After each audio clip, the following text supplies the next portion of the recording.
Хүмүүс манай гарагийн амьд ертөнцийн салшгүй нэг хэсэг нь болцоход одож байгаа. Гэхдээ хэрвээ бид генет бүгдээр алга болвол дэлхий яах вэ? Бидний амьдарч байгаа энэ гариг дээр байгалийн аимшигтай сүрэл, тахал, аюустай өвчин, дайн гэд юу ис болж байна. Энэ бүхнийг бодоод байхаар нэг л өдөр хүн төрлөختөн мөхчж мэднэ гэсэн бодол руу хөжнө. Тэгэхээр өнөөдөр төсөөлөд үзье. Нэг л мөчөд дэлхий дээрх бүх хүн зүгээр л алга болчихсоо гэж бодъё. Тэгвэл юу болох вэ? Хүн төрлөختний соёл иргэншлийн бүх улс мөр хэр удаан арилж үгүй болохоос хүмүүсгүй болсон манай гарагийн ирээдүйг нэг ёсны уран зөгнөс шиг дүр зураглал тарыг. Хүмүүсгүй ирээдүй. Сонин факт суугийн энэ удаагийн дугаарыг олон улсын спортын компани хамтран хүргэж байна. Та 18 нас хүрсэн бол бичиг дор байрж холбоосоор нэвтэж оноод бүртгэж үүсгэхдээ манай S-Facts гэдэг урамшуулсан кодыг оруулаад анхны цэнэглэлтэй урамшуус авах боломжтой. Хөнгөө босоод нэг өдрийн дараа хүмүүс бүгдээ алга болсноос хойш ганцхан өдрийн дараа ажилтнгүй боочихсон ихэнх цахилгаан станцууд ажиллахаа болно. Үр дүнд нь дэлхийн өнцөг болон бүст гэрж унтарч эхэлнэ. Гэхдээ цахилгаан шууд бүх оронд тасрахгүй. Жишээ нь Баруун Америкт байдаг Хөврийн усан цахилгаан станцны генераторууд усны усгалаар өөрсдөө эргэдэг. Иймэрхүү станцууд хөнгүүгээс ч хэдэн сар, бүр зарим нь хэдэн жил ч ажиллаж чадна. Түүгээр тэжээгддэг Лас Вегас хот магадгүй сансраас харагдах ганц үлдсэн гэржтэй цэгүүдийн нэгч байж мэднэ. Мөн салхин станцууд, нарны зайн хурааг урууд суурилсан станцууд хэсэг хугацаанд ажилласаар байна. Гэхдээ салхин турбинд тоос дуусах, нарны зайн хавтан дээр тоос шороо зузааран хөрөмтлөгдөх хүртэлх хугацаанд шүү. Харин метро гэхэд олон хотод 36 цагийн дотор л үерхлэн. Учир нь хүмүүсгүй, цахилгаангүй болсны дараа газар доор хусыг шавхаж метро руу уус орохоос хамгаалдаг насос системүүд бүрэн зогсно. Тэгээд газар доор хус шууд орж ирж эхэлнэ. 1-7 хоног өнгөрөхөд хэрвээ дэлхий дээр хүмүүс байхгүй, харин амьд амьтад хിവэр гэж төсөөлвөл эхний үед гэрийн тэжээвэр амьтад хөрөгчн дотроос гисэж гоожих ус уух. Эсвэл эцэд нь цэвэрлэж амжаагүй хоос хүнсээр хоолсож ам зогооцох болно. Харин түүнээс цааш тэдэнд хоёрхан сонголтолдно. Эсвэл эзнийхээ байшингаас гарч зэрлэг шинжтэй амьдрал руу орж өөрсдөө хоосоо хайх, эсвэл өлсөж өгөх. Яг энэ үеэр дэлгүүр ресторан хөрөгчөнд байсан бараг бүх хоос хүнс муудсан байна. Гэрийн тэжээвэр амьтдаас зүгтааж гарч чадсан амьтад амьд үгтгэхийн төлөө жинхэнэ тэмцэлд орхоосон. Цахилгаан станцууд зогсны дараа бохир ус цэвэрлэх бүх байгууламжид ажиллахаа болно. Ингэснээр бохирын хоосоо дүүрч, шингэн хаягдл шууд ос нуур руу урсаж эхэлнэ. Хотын усан хангамжийн системүүд бас л ажиллахаагүй болж, хоосоонууд хөлбөлт дарашг зэвэрлэлтийн усмаас хаасайгүй хагарч, ус олноороо асгарч эхэлнэ. Ус тусдаад ирэхээр удахгүй хотын зам дээрх асфальт хагарч бутарч эхэлнэ. Лондонгийн Биг Бений цагийгч цаашид хинч эргүүлж тойруулахгүй болохоор бүр мөсөн зогсно. Кондиционер сэнсүүд ажиллахгүй болсноор жишээ нь Мадам Тюссогийн музейг бүх лааны тосон баримлууд хайлж үгүй болно. Атомын цахилгаан станцууд дээр тоног төхөөрөмжийг хөргөж байдаг ус аажмаар ууршиж алга болно. Энэ нь Чернобыль, Фукушима нэг дээр болсон шиг олон осол дэлбэртүүдийг дахин давтуулах аюултай. Энэ нь манай гарагийн байгаль орчинд маш том ноцтой хор хөнөөс очруулсан. Нэг сар өнгөрөхөд далайн төвчнээс доогуур байрладаг гол нууруудын усанд дайрагдаж живхэс нь зөвхөн 70 байгууламжууд хамгаарч байсан олон хот хэсэгчлэн эсвэл бүр мөсөн живж эхэлнэ. Жишээ нь Роттердам хотыг хамгаалдаг дасангууд илэгдэж норж муудна. Ингээд нэг өдөр хүчтэй шуурга болоход дасаа голын ус хот руу нэвтэрч Роттердам хот тэрчихтэй живнэ. Дэлхийн томоохон эсэх буудлууд Джон Кеннеди, Хитроу, Домодедово гэд бүгд зүлэг ногоонд хожигдож эхэлнэ. Аляскийн аялал жуулчлалын том хөлгүүд дээр мөс ихээр дарж жингийн тэнцвэр алдагдах үед зарим нь бүр хүмүүжч эхэлнэ. Яг энэ үед бараг бүх гар утасны батарей бүр мөсөн суусан байх учиртай. Хагас жил өнгөрөхөд хүмүүсгүй хагас жил өнгөрөхөд зэрлэг амьтдын тоо маш урттай өсөж тэд олноороо орхигдсон хотууд руу нүүн орж ирнэ. Ер нь бол хүмүүсээс хол байж хот суурангаас зайн шийдэг койот, зэрлэг мор, мануус мэтийн жижиг махчин амьтад хотын зах шинэ хороосуудыг эзэлж буухч тэнд бэлчиж эхэлнэ. Удахгүй том аратан амьтад пума, чон, бааванууд ч гарч ирнэ. Харин харах хулсун гэх мэт амьтад байж болох бүхий л идэж уух нөөцийг идэж дуусаад хоосорсон хотуудаас явцгаана. Нэг жиж хөнгөө болоос Хотуудаар аажмаар жинхэнэ ширэнгэн ойшиг арлууд үүснэ. Замын ан цав, барилгын хан дээвэр дээр хүртэл өвс бутмад ургаж эхэлнэ. Чихтэй ус шингэсэн модон хийцүүдэд термит шоргоолж ихээр цуглаж, модон бүтцийг усам хурдан эдэд сүйтгэн. Энэ үеэр Нью Орланд байдаг Аутбоны нэрэмжит усан амтны цогцлбор дах бүх амьд амтан үхэж дуусна. Дахин нэг жил өнгөрөхөд өмнө хэлсэн хөвөрийн даашингийн хөргөжтийн хоосойг дотор нь наасцсан няцгаа биетүүд бүрэн бүүгшин. Ингэснээр тэр даашин цаглаан үйлдвэрчгэ бож Лас Вегас бүрэн харанхуйд автаж орхино. Бомбд дээр Олс Тросн тасарсан ачааны хөлгүүд бомбтоос салаад урсгал даган тэнүүчлэн.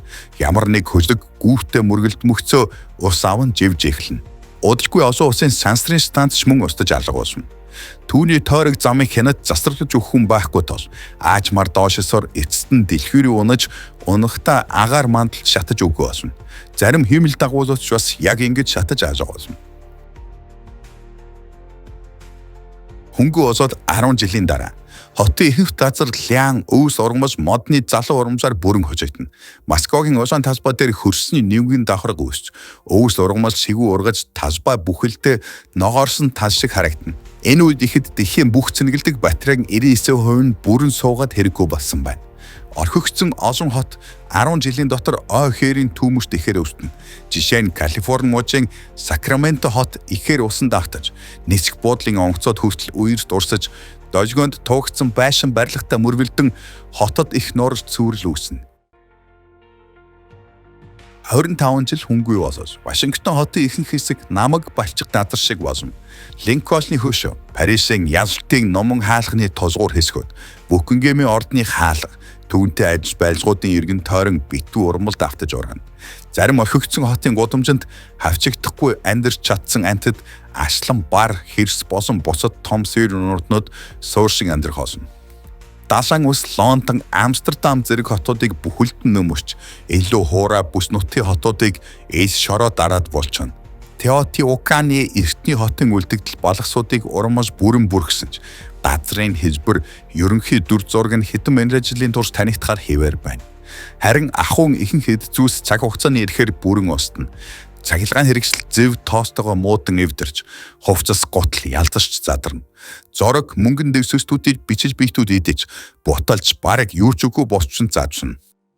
Хөнгөө осоод 50 жил босход энэ үед ихэд модон барилгуудын ихэнх нь аль хэдийн шатсан, ялзарсан, эсвэл термитүүдэд идэгдэн бүр мөсөн нурсан байна. Тоосго чулуу барилгын хан ан цав дундаас мод лян ургаж барилгыг дотроос нь заажна. Шорон даашингуудын сус усанд идэгдсэн хэсгүүд уусам томорч, усмаар даашингууд аажмаар усанд идэгдэн нуран унаж эхэлнэ. Лос-Анжелес зэрэг газар хөдлөлтийн идэвхтэй хагарчтай бүсэд байгаа хотуудад хүчтэй газар хөдлөж болж, хүн төрлөختнөөс үлдэж хоцорсон хотын үлдэгдлүүдийг ч бас нураад сүйтгэн. 100 жилийн дараа машины ихэнх нь зүгээр л төмрийн овоол аваад чойрно. Харин хуурай уур амьсгалтай бүсэд байсан машинууд зэврэгт баг авсан тул ерөнхий хэлбэр дүсээ хадгалсан, хараад таньж усхоор байсаар байна. Олон жилийн өмнө хийгээ алдаж сулраад үлдсэн эрсийн дугуй хаймар эд зүйлс хэдэн зуун жил өнгөрч задрал өмхрөлт оролгүй бараг хэвэндээ байсаар хоосон. Аштан хаашаг Бруклиний гүүр зэрэг том гүүрнүүдэд трос, даацын гол төмөрн зэврэлтээс болж хүчээ алдаж эцэст нь гүүрнүүд нурж ундаг. Хүмүүсийн бүтээсэн байгууламжуудын ихэнх нь ирэх 300 жилийн дотор бүрэн нурж задарна. Метроны хонгил доогуур нь гардаг байсан олон гудамжинд суулт өгч, нураад ус дүүрсэн сувг шууд өвшигл болсон. Дэлхийн тэнгэр багцсан барилгуудын 3/1 нь нурж, үлдсэн барилгуудыг нь урмал амтад бүрэн эзлэнэ. Хот гэдэг ойлголт бараг ашиг болж, хот гэхээсээ илүүтэйгээр зэрлэг байгалийн газар нутгийн нэг хэсэг шиг л харагдана. 200 жилийн дараа зэврэлт, ургамлын эрчимтэй ургалт, мөн газрын доорх ус суурин хэсгийг нь идэж гэмтээсээс болж үлдэж хоцорсон барилгууд бараг бүгд норно. Зэврэлт сүүлийн хэдэн үлдсэн машиныг ч бүрэн устгана. Гэхдээ Америк нэгдсэн улсын Техас мужид Cadillac Rancho гэдэг нэртэй дуусгаж бий. Энэ газарт хамраар нь шааж болсон игнүүлсэн жагсаасан 10 ширхэг ретро Cadillac машин юм. Эдгэрийг уран бүтээлчид өнгөнгийн будгаар зузаан бодож граффити хийсэн учраас дэлхий дээрх бусад бүх машинаас илүү удаан хугацаанд хэлбэр дүсээ хадгаж үлдэнэ. Харин модон байрлал, модон сууц гээд бүх зүйл энэ үед гэхэд бүр мөсөн алга болсон байна. 300 жилийн дараа Вашингтон, Санкт-Петербург, Амстердам, Лондон зэрэг намаг шаварлаг усрахаг хөрсөн дээр баригдсан хотууд аачмаар сууж, норж усанд автаж хэсэгчлэн бүр мөсөн живж эхэлнэ.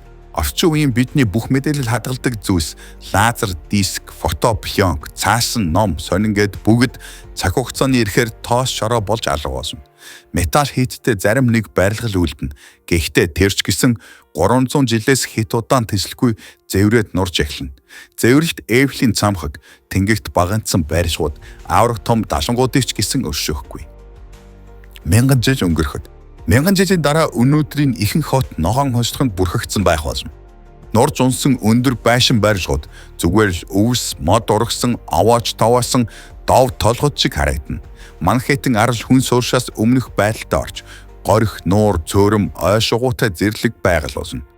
Хүн төрлөختөн энд овшин тогтнож байсан юм байна гэдгийг нотлох зүйл бараг үлдэхгүй. Зөвхөн маш том чулуугаар эсвэл зузаан бетоноор хийсэн барилга байгууламжууд арай дээр байдагтай харагдана. Жишээ нь Египтийн пирамидууд, Хятадын их цагаан хэрэм, дундад зууны үеийн зарим цайз хүрээ гэх мэт. Гэхдээ газар хөдлөлт гээч нь бүр тэднийг ч тайван байшгүй. Жишээ нь Энэтхэгийн алтарт Таж Махалын газар хөдлөлтийн идэвхтэй бүсэд байдаг. 10хан 100 жилийн дараа 5 магнитудтай дунд зэргийн газар хөдлөлт түүнийг бүхэлдэн нураахад хангалттай. Энэ үед дотроосоо ургамал эдэгдсэн колизеч арай хүчтэй газар хөдлөлтөнд нуруу унахад бэлэн бочгсон байна. Пасхын арал дээрч бас нэг хүчтэй газар хөдлөлт босоход тентхийн алдартай чулуун хөшөөнүүд хагарч унаж өгөө болно. Өнөөдрийн Парис хот байсан газар танигдах юмгүй болно. Харин Венера Мизоская шиг гантхэн баримтууд хэдэн мянган жил дахиад зүйлдэнэ. Учир нь гантик чулуу маш бат бөх чулуудын нэг. Хүн төрөлхтний бүтээсэн хамгийн сайн амьд үлдэх тээврийн хэрэгсэл нь саран дээр үлдсэн 3 сарнаа явагч байх магадлалтай. Эдгээр нь Апосон 15, Апосон 16, Апосон 17 экспедицүүдийн үлдээсэн аппаратууд. Сар дээр агаар ус салхи бороо тектоникийн хөлөө ингэж байхгүй учраас тэд маш удаан бараг өөрчлөгдөхгүй хадгалагдана. Хөнгүү болоод 10,000 жилийн дараа хүн төрлөختөн хизээ нэгэн цагт байгалийн эзэн байсан гэдгийг сануулсах бараг бүх зүйл алга болсон байна. Зөвхөн цөөн хэдэн чулуун байгууламжил үлдэнэ. Тэдний дунд Гизагийн пирамидууд байх боловч ихэнх нь цөлийн эсэнд бараг бүрэн хөжигдсэн байх болно. Мөн Хятадын цагаан хэрмийн зарим хэсэг хэвээр хадгалагдсан байна. Америкийн нэгдсэн улсын Маунт Рашмор ууланд сийлж хийсэн ерөнхийлөгчдийн нүүр царай хэдэн зуун мянган жил бараг янз өөрчлөгдөхгүй байж чадна. Магадгүй ирээдүйн ямар нэг оюун ухаан зөвхөн тэднийг хараад энд нэгэн цагт хөгжсөн соёл иргэншиж байжээ гэж таамаглах байх. Хөнгүү болоод олон сая жил болсоос. Олон сая жилийн дараа хүний үлдээсэн бараг бүх улс мөр алга болно. Хүмүүс байсан гэдгийг зөвхөн чулуудсан арга ёсооч гэрчлэн. Тэд газрын гүнд, уулын чулуусгийн давхаргад хавчигдан үлдсэн байх болно. Харин сансарт хөөсөн зарим хөсөг хиймэл дагуулсан үлдэгдс, хог хаяглууд тойрог замдаа эргэлтсэн хэвээр хүн төрөлхтөн нэгэн цагт байсан гэсэн ганц чимээгүй сануулж гуулж үлдэнэ. Манай бичлэг сонирхолтой байсан бол лайк дарж, суугт маань сабач дараарай.